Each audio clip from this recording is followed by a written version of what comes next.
சொல்லாதே பெண்ணே சேலை நெய்வேன் கண்ணே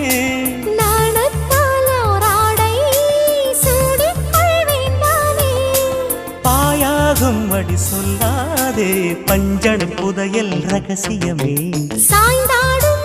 சங்கில் துளி பட்டாலும் முத்தாகிடும் முத்துண்டே செம்பூவே பூவே உன் மேகம் நான் வந்தால் ஒரு வழியுண்டோ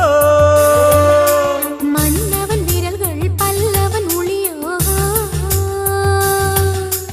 படை கொண்டு நடக்கும் மன்மத சிலையோ இமைகளும் உதடுகள் ஆகுமோ வெட்கத்தின் விடுமுறை ஆயுடின் வரைதானோ செம்பூவே பூவே உன் மேகம் நான் வந்தால் ஒரு வழி